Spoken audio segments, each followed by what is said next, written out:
दोस्तों स्वागत है आपका हमारे यूट्यूब चैनल में। आज से हम शुरू करेंगे सीयूटी 2024 के लिए जो फिजिक्स सब्जेक्ट है उसको, क्योंकि देखो सीयूटी 2000 जो सीयूईटी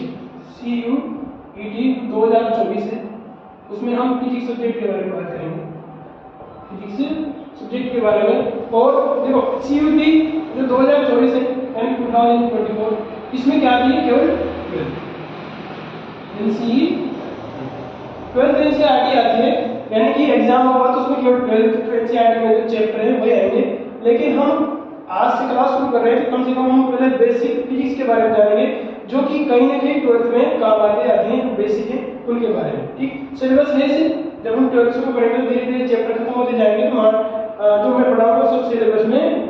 सीयूटी का मतलब यानी कि इसमें क्या होगा, इसमें जो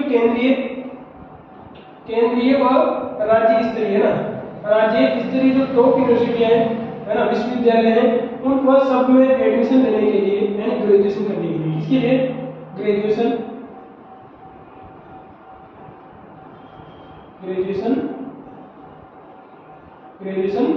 करने के लिए हमें क्या करना पड़ता है, सीयूटी 2024 एग्जाम देना पड़ेगा, किसमें, फिजिक्स से। ठीक, तो ये थी इसकी बेसिक बातें आते हैं ना। और हम बात करते हैं बेसिक फिजिक्स के बारे में, यानी कि जो हमारे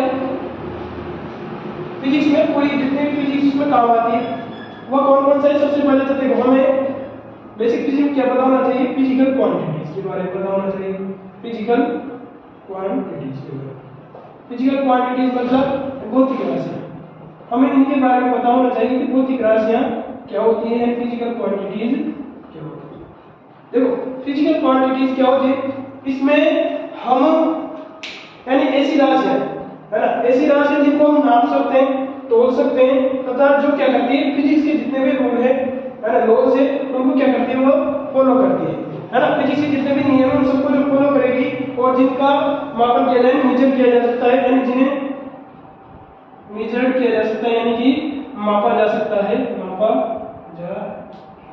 है, ठीक। और क्या करती है वह फॉलोज लॉज ऑफ फिजिक्स, यानी कि ऐसी राशियां जो जिन्हें हम नाप सकते हैं, माप सकते हैं, तोल सकते हैं और जो फिजिक्स के नियमों का क्या करती है, पालन करती है, वो सब क्या कहलाती है, फिजिकल क्वांटिटीज कहलाती है। अब फिजिकल क्वांटिटीज कितने प्रकार की होती है, यानी how many types of physical quantity, तो इनको हम दो तरीके से डिफाइन कर सकते हैं। एक तो डायरेक्शन के हिसाब से है ना, किसके हिसाब से, एक तो डायरेक्शन के हिसाब से, एक ओरिजिन के हिसाब से, देखो क्वेश्चन एग्जाम में इनमें से अगर कोई बेसिक जानकारी होना आवश्यक है तो डायरेक्शन के हिसाब से क्या, एक तो क्या होती है डायरेक्शन के हिसाब से, एक तो स्केलर है ना, यानी अदिश, और एक होती है वेक्टर, इन्हें हम क्या कहते हैं, सदिश। और ओरिजिन के हिसाब से क्या होती है, ये भी दो प्रकार की होती है, एक तो क्या, एक तो फंडामेंटल जिन्हें क्या कहा जाता है, आधारभूत, फंडामेंटल जिन्हें क्या कहा जाता है, आधारभूत या मूलभूत कहा जाता है इनमें। और दूसरा ओरिजिन, दूसरा प्रकार क्या है, ओरिजिन के आधार पर, दूसरा डिराइव्ड मतलब व्युत्पन्न का मतलब होता है ऐसी राशियां जो कि आधारभूत भौतिक राशियों से उत्पन्न की जाती है, यानी जिनका निर्माण फंडामेंटल फिजिकल क्वांटिटीज के आधार किया जाता है, वो सब डिराइव्ड क्वांटिटीज कहलाती है। एक एक करके देख लेते हैं इनको। तो कौन सी क्वांटिटी, स्केलर फिजिकल क्वांटिटी, यानी कि अदिश भौतिक राशि। अदिश देखो हिंदी में तो पता चला, अदिश यानी जिसकी दिशा नहीं हो, और अंग्रेजी में कहेंगे कि ओनली हैव या ओनली हैज, जैसे कि बहुत से लिखोगे तो ओनली हैव मैग्नीट्यूड, केवल क्या रखती है, मान रखती है, दिशा नहीं रखती है। जैसे कि ऐसी कौन सी राशि है जो केवल मान ही रखती है, दिशा नहीं रखती है, उसके बारे में बात करें तो इसका एग्जांपल क्या हो जाएगा, जैसे कि मास है ना, क्या, द्रव्यमान की कोई दिशा नहीं रहती लेकिन इसका मान रहता है 50 किलो 20 किलो, ऐसे थोड़ी कहते हैं 50 किलो उत्तर दिशा में है ना, इस तरीके से नहीं बोला जाता है, केवल क्या कहा जाता है 50 किलो, तो केवल मान पता चल रहा है, मैग्नीट्यूड पता चल रहा है, इसका मतलब ये कौन सी भौतिक राशि है, स्केलर क्वांटिटीज है, यानी कि अदिश भौतिक राशि है। उसके बाद बात करें कार्य की, है ना, जिसको क्या कहा जाता है मैग्नीट्यूड वर्क, ये भी क्या है, अदिश भौतिक राशि, ठीक। उसके बाद बात करें दूसरा प्रकार क्या है, दूसरा प्रकार है vector physical quantity, vector physical quantity. Vector मतलब सदिश भौतिक राशि, वेक्टर का मतलब क्या होता है, सदिश, सदिश मतलब जिसमें दिशा भी होगी, है ना, मान के साथ मैग्नीट्यूड के साथ साथ क्या होगी, दिशा भी होगी, यानी कि which have both क्या, डायरेक्शन प्लस मैग्नी, डायरेक्शन प्लस मैग्नी, यानी कि ऐसी भौतिक राशियां जो डायरेक्शन यानी दिशा भी रखती है और मैग्नीट्यूड मान भी रखती है, यानी दोनों रखती है, तो वह फिजिकल क्वांटिटी क्या कहलाती है, वेक्टर फिजिकल क्वांटिटीज कहलाती है। इनके एग्जांपल की बात करें तो क्या हो सकता है, एक तो वेक्टर, ये मान लीजिए वेलोसिटी, वेलोसिटी जिसे क्या कहा जाता है, वेग, वेग की भी दिशा होती है, उत्तर दिशा में, दक्षिण दिशा में, है ना, इस तरीके से बोलते हैं। और एक होता है त्वरण, है ना, इसको अंग्रेजी में क्या कहा जाता है, एक्सेलरेशन, इसकी भी दिशा होती है, ठीक, यानी plus x axis minus y axis, इस तरीके से बोल सकते हैं। तो कार्टेशियन कोऑर्डिनेट या जो कोऑर्डिनेट्स हैं, इसमें आप बात कर रहे हो उनके बारे में, उनके बारे में डायरेक्शन का इस्तेमाल करते हैं, जब को लिखते हैं, मान के साथ साथ मैग्नीट्यूड के साथ साथ डायरेक्शन का इस्तेमाल किया जाता है, इसको क्या कहा जाता है, वेक्टर फिजिकल क्वांटिटी। अब ओरिजिन के आधार पर बात कर लेते हैं, ठीक। अब ओरिजिन के हिसाब से कौन कौन सी है, ओरिजिन के हिसाब से है एक फंडामेंटल और एक डिराइव्ड, ठीक, फंडामेंटल और डिराइव्ड। पहली कौन सी, फंडामेंटल, फंडामेंटल मतलब मूलभूत या आधारभूत भौतिक राशि या फंडामेंटल फिजिकल क्वांटिटी, यानी ऐसी क्वांटिटी जो क्या रखती है, सेल्फ एग्जिस्टेंस रखती है, सेल्फ एग्जिस्टेंस क्या रखती है, सेल्फ एग्जिस्टेंस रखती है, यानी स्वयं का अस्तित्व रखती है, यानी कि अकेले ही रूप में दर्शाई जाती है, किसी और दूसरे के सहारे इनको दर्शाया नहीं जाता है, क्या कहलाती है, सेल्फ एग्जिस्टेंस रखती है, क्या कहलाती है, फंडामेंटल फिजिकल क्वांटिटीज कहलाती है। इनके एग्जांपल की बात करें, देखो फंडामेंटल है ना, इनमें दोनों आ जाएंगे, इसका ये डायरेक्शन के हिसाब से, ये ओरिजिन के हिसाब से। फंडामेंटल में तो क्या आ जाएगा, मास, है ना, जो क्या कहा जाता है, द्रव्यमान, और इसको किसमें, इसकी यूनिट क्या है, किलोग्राम, यानी कि ये भी क्या है, फंडामेंटल यूनिट, ठीक। उसके बाद बात करें अपन मास के अलावा करंट, है ना, इसको किसमें, एम्पियर में, ये सब क्या है, ये फंडामेंटल यूनिट्स है। उसके बाद बात करें अपन डिराइव्ड यूनिट की, डिराइव्ड यूनिट है फिजिकल क्वांटिटीज की बात कर रहे हैं, फिजिकल क्वांटिटीज, यानी कि व्युत्पन्न भौतिक राशि, यानी ऐसी भौतिक राशि जिनको मूलभूत भौतिक राशि में फंडामेंटल फिजिकल क्वांटिटीज की हेल्प से जनरेट किया जाता है, वो सब क्या कहलाती है, डिराइव्ड फिजिकल क्वांटिटीज, यानी कि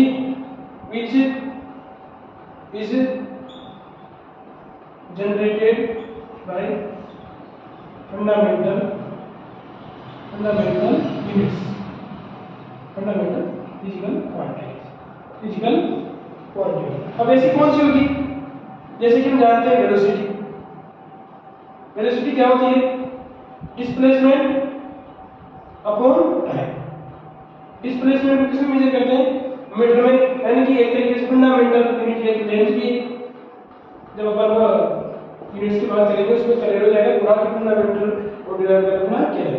देखो डिस्प्लेसमेंट किसमें, मीटर में, टाइम को किसमें, सेकंड में। तो जो ये वेलोसिटी की जो यूनिट आई है ना, ये क्या है, ये डिराइव्ड यूनिट है, क्योंकि इसमें किस किस की हेल्प ली गई है, इसमें टाइम की और मीटर की हेल्प ली गई है, और टाइम भी क्या है, टाइम भी एक तरीके से फंडामेंटल यूनिट ही है, ठीक, इस तरीके से समझ गए। वेलोसिटी एंड डिस्प्लेसमेंट और टाइम, इसमें डिस्प्लेसमेंट और टाइम दोनों की हेल्प ली गई है, इस वजह से वेलोसिटी क्या है, डिराइव्ड फिजिकल क्वांटिटीज में है।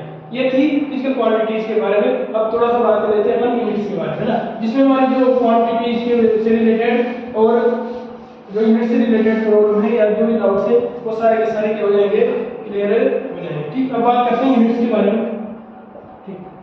तो यूनिट्स के मेजरमेंट के लिए हमारे पास यहाँ वर्तमान समय में या प्रेजेंट टाइम पे चार सिस्टम है ना, लेकिन हम क्या मानते हैं, 3 ही मानते हैं। कौन कौन से? एमकेएस, दूसरा सीजीएस और एफपीएस। यानी कि यूनिट्स की जो सिस्टम ऑफ यूनिट्स है वो 3 है ना? कितनी टाइप की? 3 टाइप की। इसमें क्या होता है, इनका मतलब मास को किसमें? किलोग्राम में। के का मतलब क्या होता है? मान लीजिए मेम का मतलब लेंथ है ना, इसमें लेंथ किसमें? लेंथ को मीटर में। इसका मतलब होता है मास को किसमें? किलो में। ठीक। और एस का मतलब सेकंड, यानी कि टाइम को किसमें? सेकंड। इसी तरीके से देखें तो लेंथ को किसमें? लेंथ को सेंटीमीटर में। जी मतलब मास को किसमें? मास को इसमें किसमें? ग्राम में। इसमें ग्राम में। ठीक। और एस का मतलब फिर वही टाइम को किसमें? सेकंड। इसी तरीके से इसका मतलब क्या है? फुट। लेंथ को किसमें? फुट में। मास को किसमें? पाउंड में। और एस मतलब टाइम को सेकंड। यानी पहले लेंथ आती है, फिर मास और फिर टाइम। मास को किसमें? केस में तो लेंथ को मीटर में, मास को किलोग्राम में और टाइम को सेकंड में। सीजीएस में लेंथ को सेंटीमीटर में, मास को ग्राम में और टाइम को सेकंड में। इसी तरीके से एफपीएस में लेंथ को फुट में, मास को पाउंड में और टाइम को सेकंड में। एक आती है जो एमकेएस का मॉडिफाइड रूप है, मैंने कहेंगे इसका मॉडिफाइड रूप है, वो क्या है? SI unit. क्या है वो? एसआई यूनिट, जिसे क्या कहा जाता है? इसके दो नाम है, इस तरीके से बोल सकते हैं, system of international system of international, इस तरीके से बोला जाता है। या फिर क्या कह सकते हैं, दूसरा नाम क्या है? या international units of system, international system of units, यानी कि मात्राओं की अंतरराष्ट्रीय पद्धति या अंतरराष्ट्रीय पद्धति से भी कहा जाता है। आज इसके बारे में, कल इस एसआई यूनिट के बारे में बात करेंगे और डायमेंशन के बारे में बात करेंगे। अगर आप नए हैं तो हमारे चैनल को सब्सक्राइब अवश्य करें और बेल आइकन जरूर दबाएं, जिससे कि हमारी जो अपडेट है, जो नई वीडियो लगातार आ रही है, उनसे आप हमारे साथ जुड़े रहें और उनको देखते रहें।